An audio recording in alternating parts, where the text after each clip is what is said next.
My name is Renee. I am a yoga teacher, a kinesiologist, and an intuitive, and I co-founded the Open Mind Space with my husband Murray. There was something that I found that you wrote and I loved it. It really resonated with me the other day. And you said, I've always rested between two worlds, that of physical and the one beyond.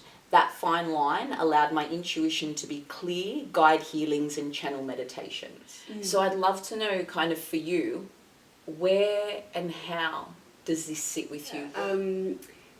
It is a bit different at the moment being pregnant, which has been a really interesting journey. But the best way I can describe it is kind of like in school where you would have the projectors, like you would have like the clear film projectors that would project something onto a blackboard or a whiteboard. So the image technically wasn't there, it was just being projected onto it.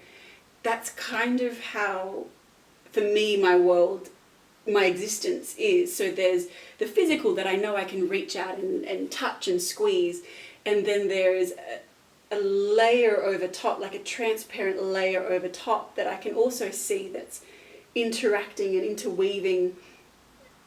So it's kind of like they mesh together, but they're also separate. I can identify that they're separate and that someone could be wholly in the physical and someone could be wholly in the esoteric and interdimensional, but there's also this overlap in between, and I feel like I'm acutely aware of that overlap because those worlds interact, whether there's awareness of that or not from either of those worlds. And how did you refine it and really kind of get it to that point where I suppose you wouldn't feel a bit weird for standing in front of someone and almost channeling information to them?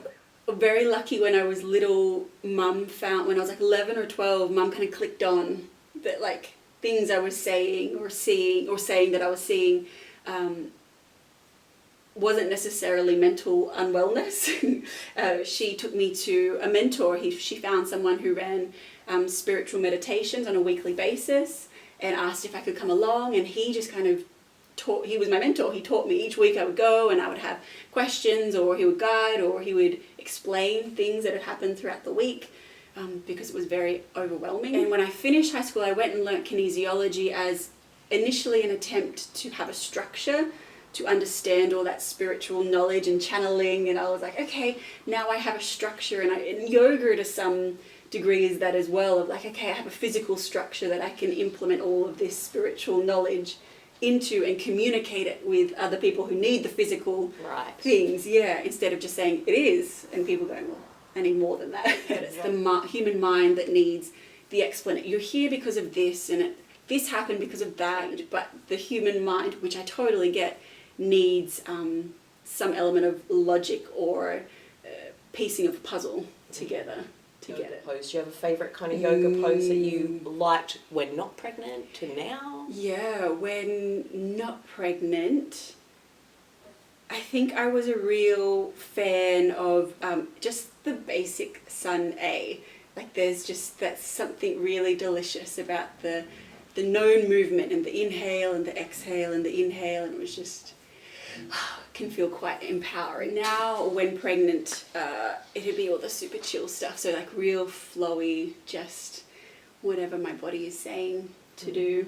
Yeah, I don't think there's any one particular shape because it changes each day depending on what she needs. Yeah. Do you have a favourite yoga tune or playlist or something that you really love?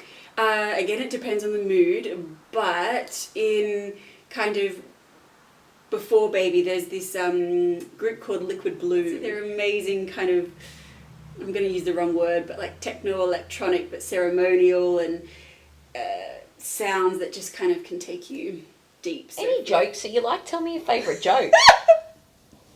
It's the worst. What is Jackie Chan's favourite drink? Tell me. What the?